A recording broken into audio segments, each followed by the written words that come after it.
never slow up, no I don't take shit. I got no love for the fakeness. If you wanna play tough and wanna hate this, I'll always show up. I don't ever slow up, no I don't take shit. I got no love for the fakeness. If you wanna play tough and wanna hate this, I'll always show up and make a statement. I don't ever slow up, no I don't take shit. I got no love for the fakeness. If you wanna play tough and wanna hate this, I'll always show up and make a statement. So hey what's up guys, welcome to the new video. तो ये video Sunday वाली video के बाद record हो रहा है, जो मुझे नहीं पता आएगी या नहीं आएगी।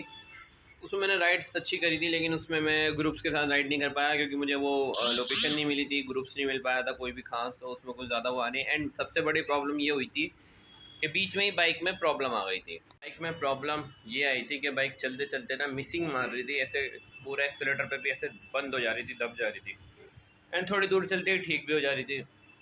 सो ये एक प्रॉब्लम है जो कि आइडेंटिफाई करनी पड़ेगी कि ये प्रॉब्लम किस चीज़ की है, क्योंकि ये प्रॉब्लम बैटरी से भी हो सकती है, क्योंकि उसमें जो बैटरी लग रही है वो पुरानी लग रही है।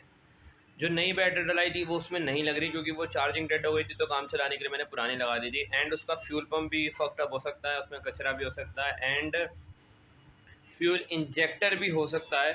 तो ये सारी चीज़ें चेक करने के बाद आइडेंटिफाई करना पड़ेगा कि आखिर बाइक में प्रॉब्लम किस चीज़ में आई है, क्योंकि इसमें काफ़ी सारी चीज़ें 8 सेंसर आए टोटल बाइक में, और ऑटो सेंसर के ऑटो कोड भी आए जो मैं तुम्हें दिखा दूंगा क्या क्या कोड होता है, स्क्रीन पे लगा दूंगा, देख लेना। अभी जो मेरी बाइक में कोड आ रहा है वो 46 आ रहा है, आई थिंक 42 आ रहा है, जो कि स्पीडोमीटर का होता है, जो मेरी बाइक ऑलरेडी कटी हुई है। तो वो सब आइडेंटिफाई करना पड़ेगा कि एक्चुअली कोड है किस चीज़ का। और जो बाइक रिएक्ट कर रही है, ये बाइक रिएक्ट इस तरीके से आरआर यूनिट जब ख़राब हो जाता है तब भी करती है, जब बैटरी ओवर चार्ज होगी तो वो इस तरीके से रिएक्ट करेगी। तो देखना पड़ेगा आखिर प्रॉब्लम कहाँ पर है, कचरे की वजह से है या कोई चीज़ ख़राब हुई है। तो खोलते हैं एंड उसके बाद शुरू करते हैं। प्रॉब्लम ये है, मुझे अभी 4 नंबर की एरन की नहीं मिल रही है, पहले वो ढूंढेंगे, उसके बाद फिर उसको खोलना चालू करेंगे। तो मिलते हैं सीधा बाइक में। हम इसकी सीट कवर और दोनों सीटें और वो कवर और टैंक खोलते हैं, उसके बाद फिर ये साइड के पैनल खोलेंगे। अभी मुझे 4 नंबर की एल की मिल नहीं रही है, इसलिए थोड़ा वेट कर रहा हूँ, पहले वो खोलता हूँ, फिर एल की अरेंज करके वो भी खोल देंगे।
ये हमारा फ्यूल पंप है, ठीक है। हमें कुछ नहीं करना है, मुझे जैसे मैं की ऑन करूँगा यहाँ से फ्यूल प्रेशर से आना चाहिए, ना कि बहुत धीरे धीरे। ओके, एक बार और ऑन करते हैं। ओके, फ्यूल तो इसने फेंका, लेकिन बहुत थोड़ा फेंक रहा है। देखो ये ऐसे थोड़ा बहुत आके बंद हो जा रहा है, ये देखो बस। तो ओके, मेन प्रॉब्लम हमारी यही है कि जो है फ्यूल पंप हमारा प्रॉपर वे में काम नहीं कर रहा है। मैं थोड़ा टैंक डाउन करके देख लेता हूँ, कभी फ्यूल टंकी पे अच्छे से टच ना हो रहा हो। इसे रोकने के लिए भी कुछ नहीं है, तो मैं माइंड थोड़ा ऐसी कर लेता हूँ, थोड़ा सा दिखता है तो फिर नहीं दिखता।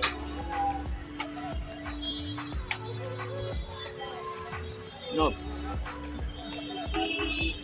तो भाई फ्यूल बहुत कम आ रहा है, तो सबसे पहले चीज़ हमें यही करनी है, टैंक रिमूव करते हैं और इसका फ्यूल पंप खोलते हैं, उसके बाद आगे की चीज़ें चेक करेंगे जो भी है। पहले टैंक रिमूव करते हैं।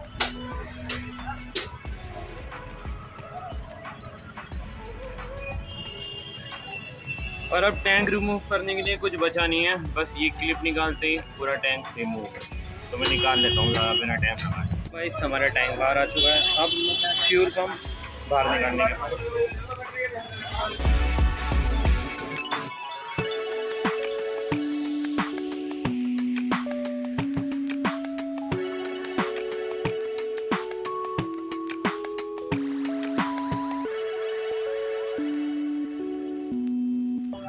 इधर कितना कूड़ा है। नहीं है बेटा, कूड़ा बिल्कुल नहीं है, बहुत क्लीन निकली है, बहुत क्लीन।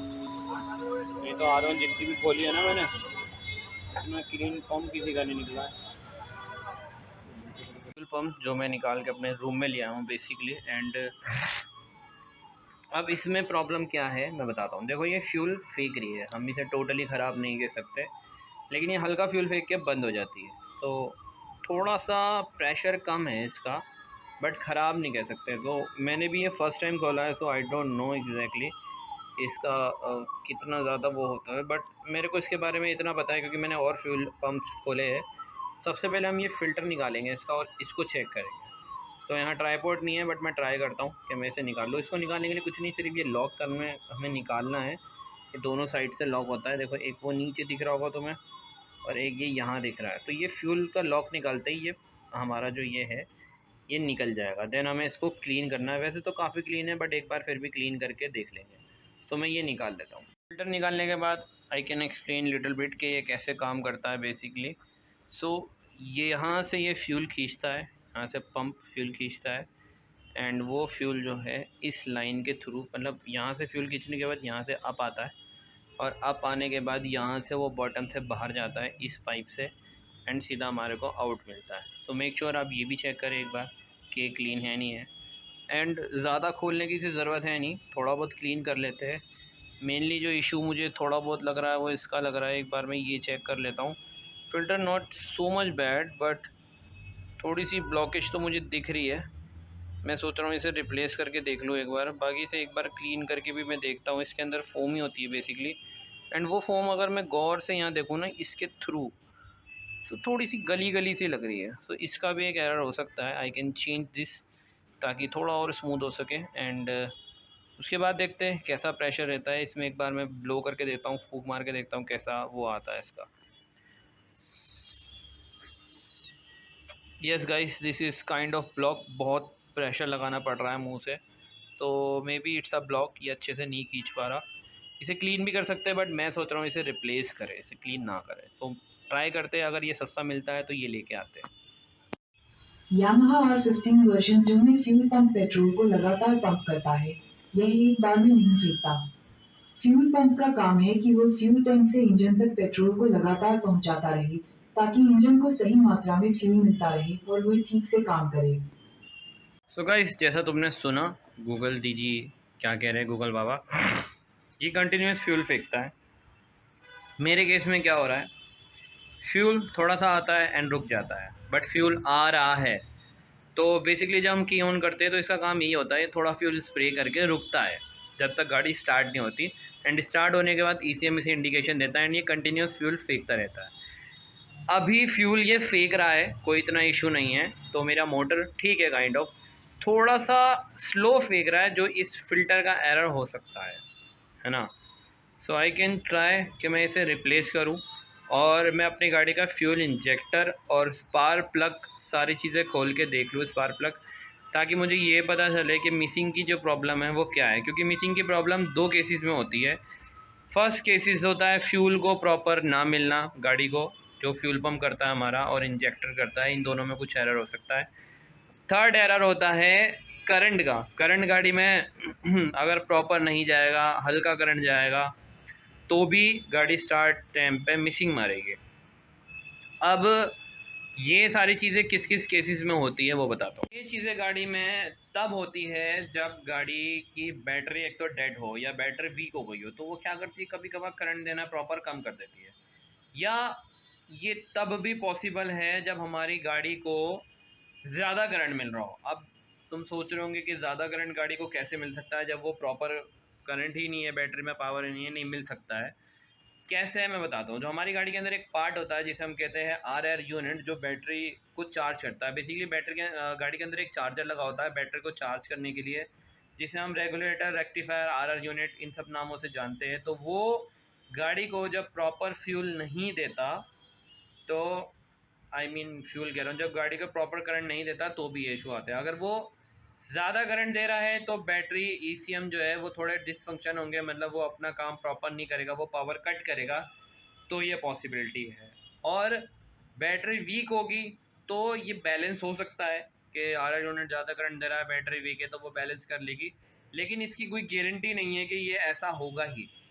मतलब काफ़ी चांसेस है कि ये चीज़ हो सकती है, लेकिन फिक्स नहीं कह सकते जब तक हम इसे मेजर नहीं कर लें। इसको मेजर करने का सिंपल ट्रिक यही है कि आप अपनी बैटरी, मतलब सबसे पहले इस सब चीज़ों को पैक करो, गाड़ी को स्टार्ट करो। गाड़ी को स्टार्ट करने के बाद हमें ये चेक करना है कि हमारी बैटरी के चार्जिंग पॉइंट पे कितने वोल्टेज आ रहे हैं। ये 14 से ऊपर नहीं होने चाहिए बेसिकली, तब हमें इस चीज़ की इंडिकेशन मिलती है कि कितना करंट है। RR यूनिट अगर ओवर चार्ज कर रहा है तो भी ये इशू आएगा, और ECM को ख़राब भी कर सकता है। वैसे बहुत कम होता है ECM ख़राब, but may be it's possibility रहती है 10% की ज़्यादा करंट की वजह से। जहाँ तक मैं गेस कर पा रहा हूँ, सबसे पहले तो मेरी गाड़ी में जो एक एरर है वो ये फ्यूल फिल्टर का है, जो मुझे चेक करना है। उसके बाद हम अपनी गाड़ी का इंजेक्टर और स्पार्क प्लग खोल के चेक करेंगे। स्पार्क प्लग के अंदर भी एरर हो सकता है, क्योंकि मैंने अपनी गाड़ी का स्पार्क प्लग चेक नहीं करा था। Now I can check that, and pressure भी चेक करेंगे कि कितना प्रेशर है गाड़ी में। कभी पिस्टन से प्रॉब्लम आ रही हो, मे बी ये सारी चीज़ें हो सकती है। अब देखो, इन सब गाड़ियों में जो जितनी भी ऐसी फेयरिंग और इंजेक्टर और काइंड ऑफ स्पोर्ट्स कैटेगरी की बाइक्स आई है, नॉर्मल बाइक नहीं बात कर रहा मैं, जो इस तरीके की इंजेक्टर वाली बाइक्स आई है या जो स्पोर्ट्स बाइक्स होती है, उनके अंदर ये सारे एरर्स आते हैं, बहुत आराम से आते हैं, और ये इंडिकेशन देती है अपने मीटर पे। लेकिन अगर मैं अपने मीटर की बात करूँ तो मेरे मीटर पे जो इंडिकेशन आ रही है वो इंडिकेशन है कोड 42। R15 के अंदर कोड्स आते हैं, I can show you, wait a second. तो guys, this is a code summary जो मैंने एक तरीके से बनाई है मेरे एक्सपीरियंस के हिसाब से, जितना मैंने R1 को स्टडी करा है, R15 वर्जन 2 को स्टडी करा है। सो इसके अंदर काफ़ी सारे ये वाले कोड्स आते हैं जो लाइट के ब्लिंक पे हम लोग गेस कर पाते हैं। जो मीटर में एक लाइट ब्लिंक होता रहता है, उसमें से मेरी गाड़ी में जो एक कोड है वो ये है, स्पीडो किलोमीटर सेंसर कोड 42। मतलब 4 बार लाइट लॉन्ग जलेगी और 2 बार शॉर्ट जलेगी। तो जो लॉन्ग जलती है उसे हम 10 में काउंट करते हैं, जो शॉर्ट में जलती है उसे हम 1 पे काउंट करते हैं। तो मेरी गाड़ी में कोड जो आ रहा है 42 आ रहा है, जो किलोमीटर का है बेसिकली। 8 सेंसर है टोटल R15 के अंदर, तो उसमें से 42 आ रहा है, और एग्जैक्टली मेरी जो स्पीडोमीटर की वायर है वो कट है। सो मेरे हिसाब से बेटर यही है कि मैं पहले ये फ़िल्टर चेंज करूँ, एंड उसके बाद हम अपनी गाड़ी को खोल के देखें एंड वो स्पीडोमीटर की तार जोड़े, ताकि हमें नया कोड दिख सके। क्योंकि ये सारे कोड 1 बाय 1 दिखाती है, जब तक एक एरर फिक्स नहीं होगा ये दूसरा कोड नहीं दिखाएगी। सो हमें ये चीज़ पहले फिक्स करनी पड़ेगी। आओ करते हैं दिस, एंड इसमें से ये निकला है, देखो कितना गंदा निकला है, देखने में इतना नहीं लग रहा था। एंड मैं ट्राई कर रहा हूँ कि मुझे नया मिल जाए, नहीं मिलता तो आई यूज़ दिस, क्योंकि ऑप्शन नहीं है, बट ट्राई करता हूँ कि नया मिल जाए। सो गाइस, फ्यूल पम्प का जो फ़िल्टर था वो क्लीन होके भी चल सकता था, बट मैंने रिस्क नहीं लिया, तो मैंने नया ऑर्डर कर दिया है। तो जब तक मेरे पास वो नहीं आ रहा तब तक मेरा प्लान ये है कि मैं इसका जो है साइड पैनल ये वाला रिमूव कर लेता हूँ, ताकि कोड जो एरर आ रहा है मीटर में, एक बार दिखा देता हूँ। देखो, ये वाली लाइट पे ध्यान देना,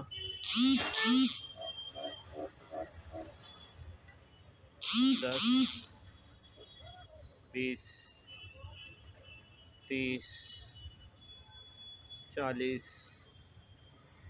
41, 42, ठीक है। तो ये कोड 42 आ रहा है, तो ये फिक्स करना है हमें। मैंने तुम्हें दिखाई दिया। So without any time wasting फटाफट इसका पैनल उतारते, ताकि आगे का काम शुरू कर सके, क्योंकि मुझे इसका फ्यूल इंजेक्टर भी चेक करना है।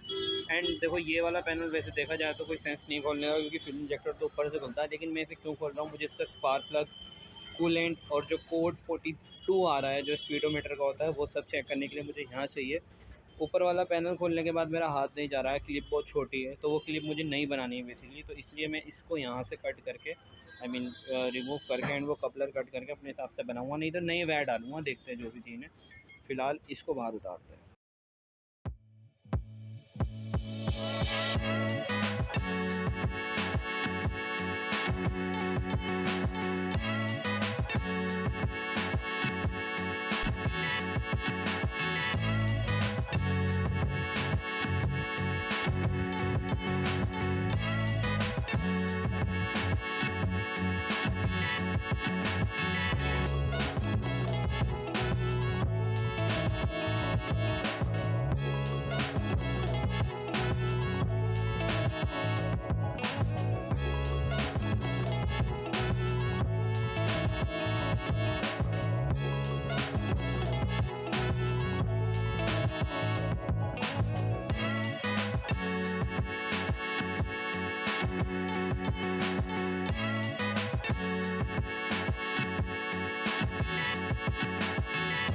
As you can see the clip, ये जो क्लिप है कैमरा फोकस नहीं ले रहा,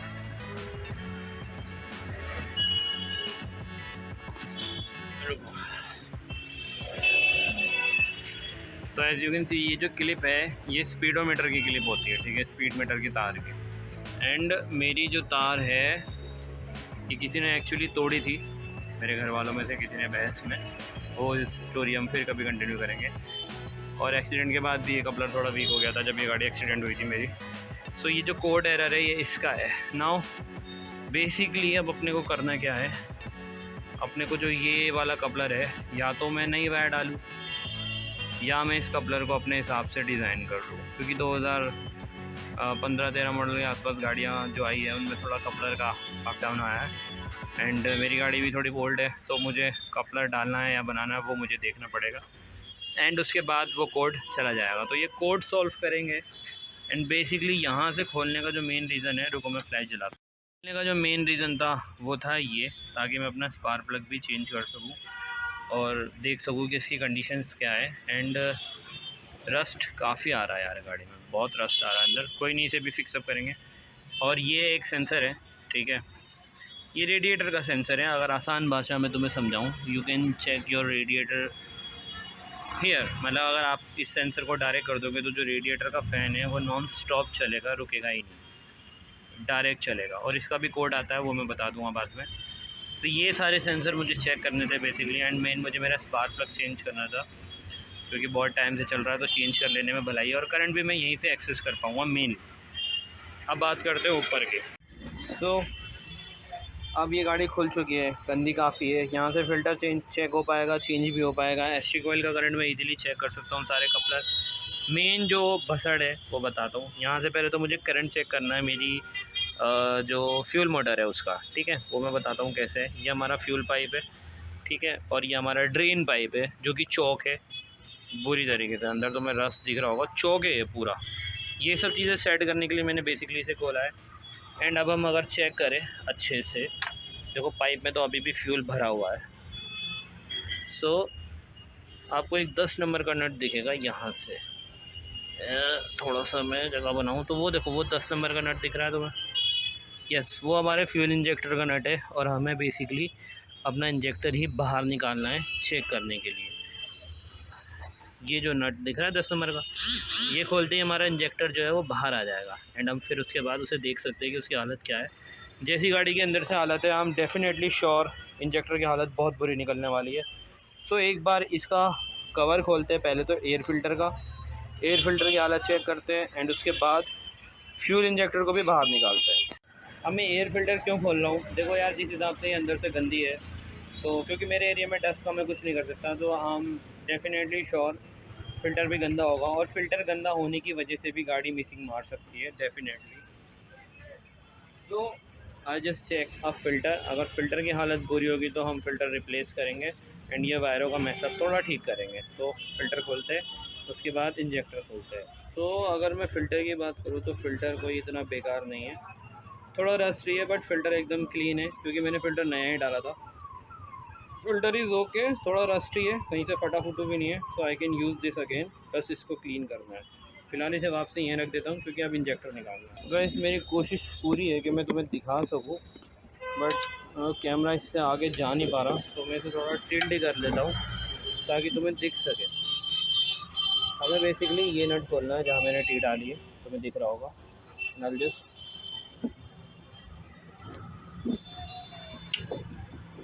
तो ये मेरा खुल गया, थोड़ा टाइट खुला है तो थोड़ा धीरे खोलेंगे ताकि स्लिप ना हो।